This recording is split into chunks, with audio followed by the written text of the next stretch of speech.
इस कार्यक्रम की अध्यक्षता कर रहे प्रोफेसर आदरणीय केसी यादव जी, मंच पर उपस्थित यहां से सांसद डिंपल यादव जी, पार्टी के हमारे जिला अध्यक्ष आलोक साखी जी, चुनाव के प्रभारी चंद्रदेव करेली जी, पूर्व मंत्री साहब, हमारे साथ चल करके आए एटा के सांसद देवेश साखी जी, नवल किशोर साखी जी, पूर्व विधायक सोबरन सिंह जी, सर्वेश अम्बेडकर जी, पूर्व एमएलसी मंत्री सुभाष चंद्र यादव जी, मानेक चंद जी, मुकुल यादव, अनिल यादव पूर्व विधायक जी, अरविंद यादव पूर्व एमएलसी, विधायक ब्रजेश कठेरिया जी, राजकुमार यादव, संध्या कठेरिया, रामनारायण बाथम जी, पार्टी के हमारे जिम्मेदार नेता कुमार सिंह वर्मा जी, एएच हाशमी साहब, अनिलेश पाल सिंह जी से लेकर के बहुत सारे समाजवादी नेता जो मंच पर हैं, जिनके मैं नाम नहीं ले पा रहा हूं, न केवल हमारे जिम्मेदार नेता मंच पर हैं, बल्कि दूसरा मंच भी हमारे तमाम जिम्मेदार नेताओं से पूरा मंच भरा हुआ है।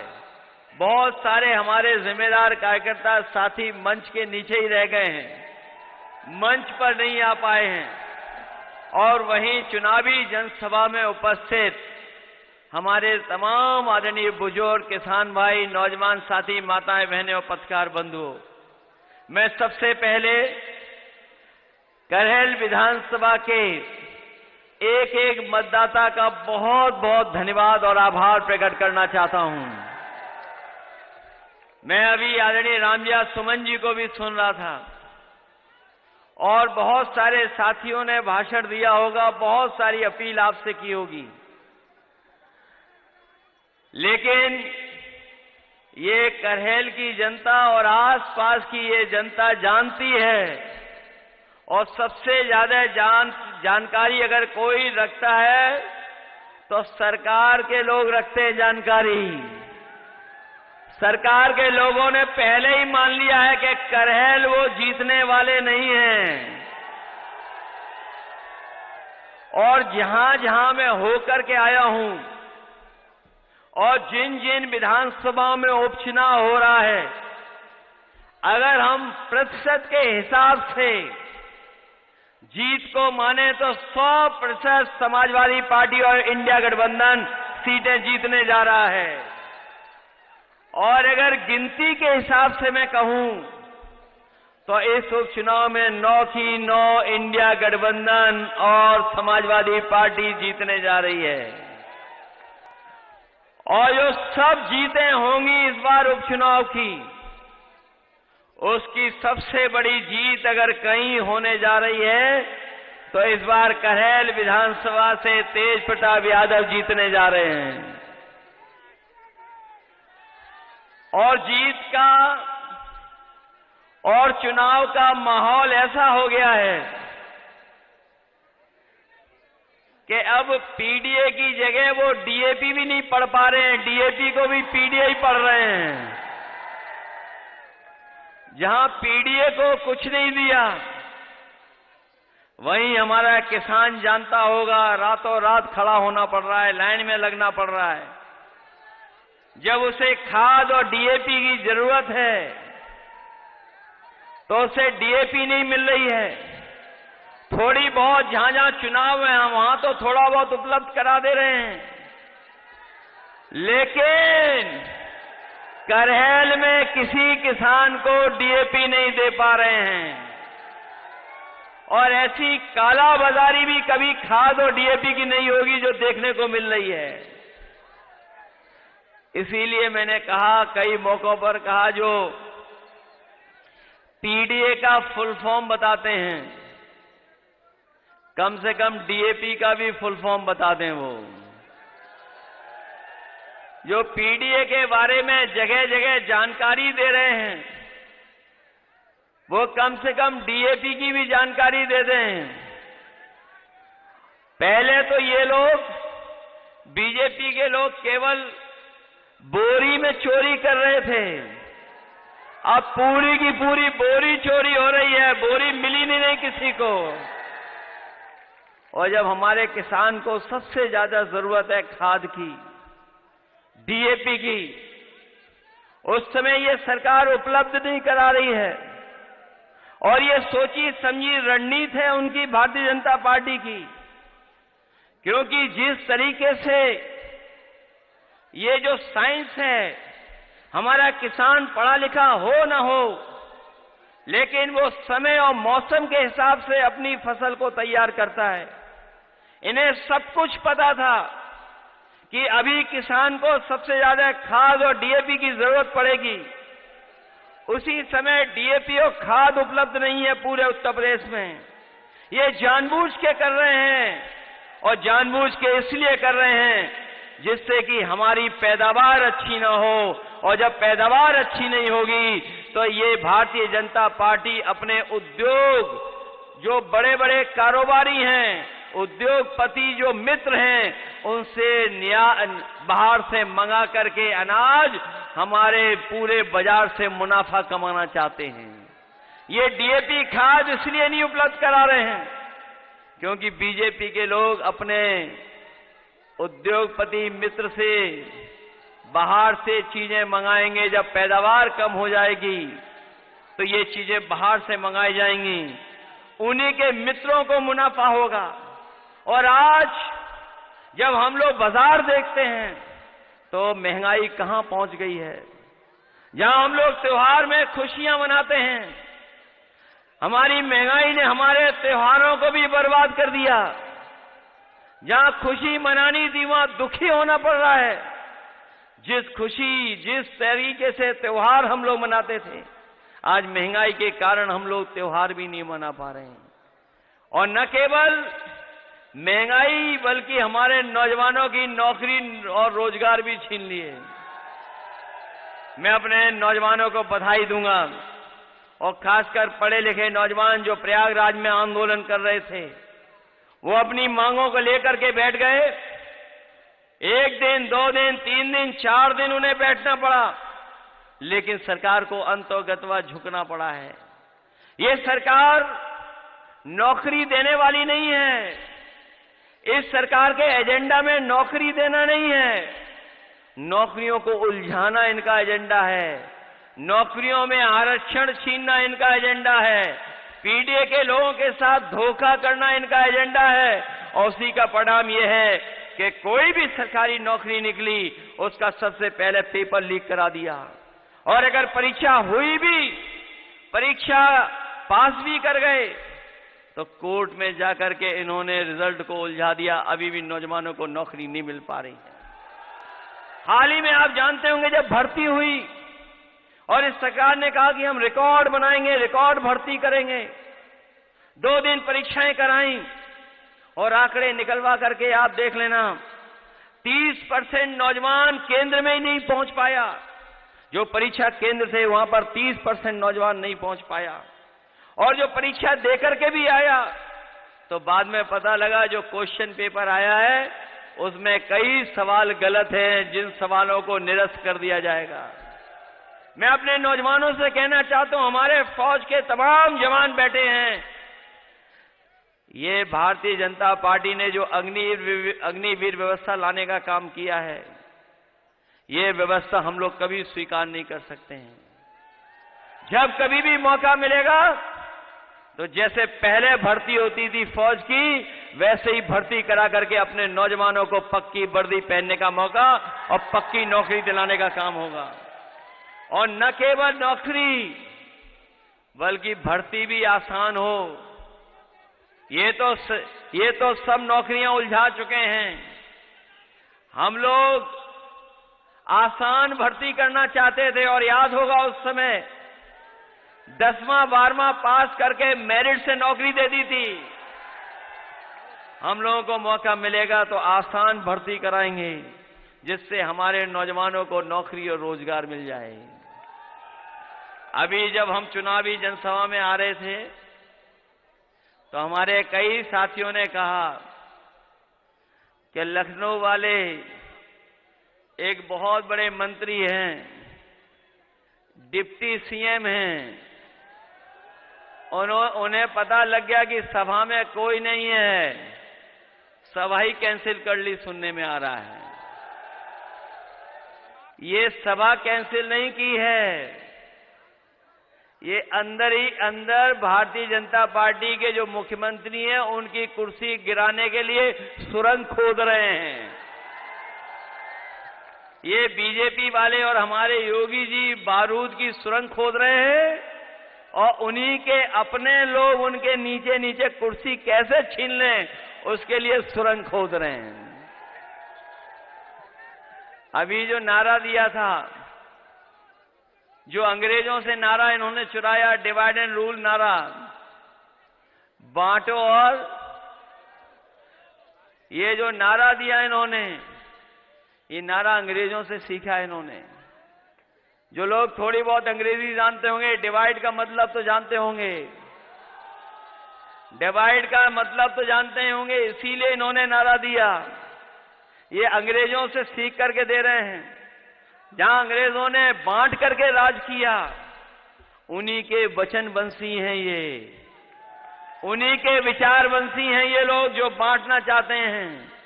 लेकिन पूरे उत्तर प्रदेश की जनता सौहार्द को पसंद करती है, वो बंटने वाले नहीं हैं, वो बांट करके राजनीति करना चाहते हैं। हम समाजवादी लोग पीडीए का नारा देकर के जोड़ करके राजनीति करना चाहते हैं। उनके नकारात्मकता है, हर नारे में नकारात्मक है। उनका एनडीए ही निगेटिव है, एन फॉर निगेटिव, और एनडीए में लगा है सबसे आगे, एन लगा है, वो निगेटिव है, नकारात्मक लोग हैं। हम समाजवादियों का पीडीए है, पीडीए मतलब प्रोग्रेसिव है, पॉजिटिव है। हम लोग काम कर करके, जनता की सेवा कर करके सरकार बनाना चाहते हैं। ये जनता को धोखा दे करके सरकार में बैठे रहना चाहते हैं। ये आए थे अभी मुख्यमंत्री जी, बहुत कुछ कह के चले गए, लेकिन वो जानते नहीं हैं हमारे प्रत्याशी का नाम भी ढंग से नहीं पढ़ा उन्होंने। अगर वो नाम भी ढंग से पढ़ लेते तो ऐसा भाषण दे करके नहीं जाते। उनका नाम है तेज और पीछे लगा है प्रताप। तो बताओ कौन जीतने जा रहा है यहां पर? और हो न हो, कम से कम विधानसभा में ये पहुंचेंगे, ये अपने कद की भी नपाई कर लेंगे मुख्यमंत्री जी के संग। और हम तो विधानसभा में रहे हैं, मुख्यमंत्री से 1 इंच बड़े हैं ये। लेकिन जब ये सभा देखी होगी उन्होंने, हालांकि वो वस्त्रों से योगी हैं, विचारों से योगी नहीं हैं। वो केवल वस्त्रों से योगी हैं, विचारों से योगी नहीं हैं। और ये जो जनता देख ली होगी, अब इसके बाद योगी करेंगे, इसके अलावा दूसरा कोई काम नहीं करेंगे। ये जो जन समर्थन दिखाई दे रहा है, और करहेल की जनता जो हमेशा समर्थन दी है, ये ऐतिहासिक परिणाम देने जा रही है जनता। मैं पहले मीटिंग में भी कहा, इस बार करहेल का चुनाव जीत का रिकॉर्ड बनाने जा रहा है। ऐसा कोई वर्ग नहीं है, ऐसा कोई समाज के लोग नहीं बचे जो आज समर्थन न दे रहे हों। हर वर्ग के लोग समर्थन दे रहे हैं, और पहले भी बहुत अच्छे वोटों से जिताया था। इस बार हमें पूरा भरोसा है, सबसे अच्छे वोटों से तेज प्रताप यादव को जिता करके भेजेंगे।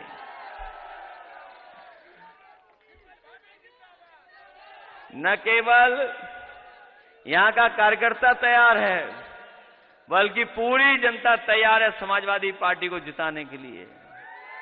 इसलिए जिताओगे आप लोग, और जिताना इसलिए कि इस बार समाजवादियों ने बीजेपी का मुकाबला किया है। ये जो आज बहुमत की सरकार दिल्ली में नहीं है, ये समाजवादियों की देन है।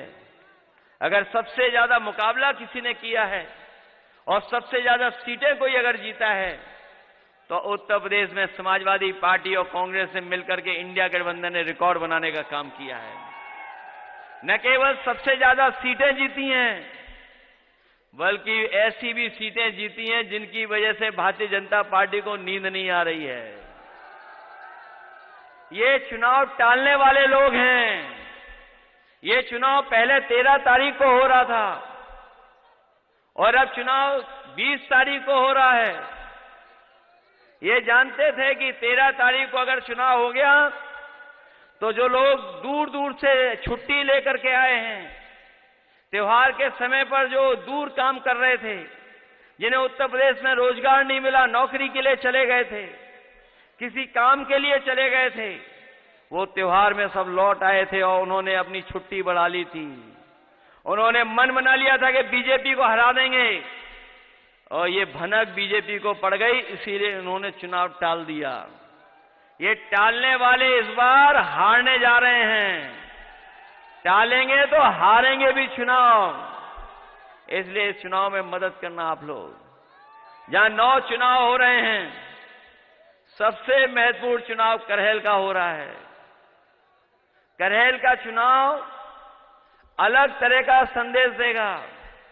न केवल जीत का संदेश देगा, बल्कि 27 में सरकार बनवाने का भी संदेश देगा। और ये क्षेत्र समाजवादियों का बहुत पुराना रहा है, बहुत पुराना क्षेत्र है। यहां जितने लोग बैठे हैं, चाहे हमारे मंच में बैठे हों, चाहे हमारे पंडाल में, चाहे आगे पीछे खड़े हुए लोग हैं, ये सब बहुत पुराने समाजवादी लोग हैं, अपने लोग हैं, परिवार के लोग हैं। ये कोई पीछे हटने वाला नहीं है। अब तो प्रशासन भी जान गया है कि यहां तो समाजवादी जीत रहे हैं। ये बदलाव दिखाई दे रहा है कि नहीं दिखाई दे रहा है? ये थोड़ा बहुत परेशान करेंगे, लेकिन मैनपुरी वाले बहुत परेशानी देख चुके हैं पहले भी। ये घबराने वाले, डरने वालों में से नहीं है।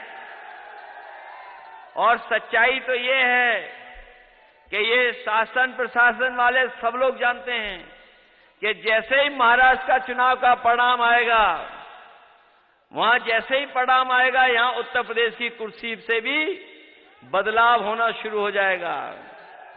इसलिए बदलाव का भी चुनाव है। आप लोग सब मदद कर देना, यही मैं निवेदन करने आया हूं। मैं आपको भरोसा दिलाता हूं कि जिस तरीके से विकास हम लोगों ने काम किया है, इस क्षेत्र को विकास और खुशहाली के रास्ते पे ले जाने का काम किया, आने वाले समय में भी हम लोग करने का काम करेंगे। ये चुनाव हमारी वजह से ही हो रहा है, आपको पता होगा। ये चुनाव हमारी वजह से ही है। हम ही विधानसभा छोड़ करके लोकसभा में पहुंच गए। और सच्चाई तो ये है कि इतनी बड़ी जीत इस बार जनता ने जो दिलाई है, ये जीत ऐतिहासिक हुई है समाजवादियों की। और जहां कहीं भी नेताजी होंगे, वो खुश होते होंगे कि कितना बड़ा जनता ने इस बार साथ दिया है, सहयोग किया है। ये बहुत बड़ी जीत हुई है समाजवादियों की, अपने आप में सबसे बड़ी जीत है।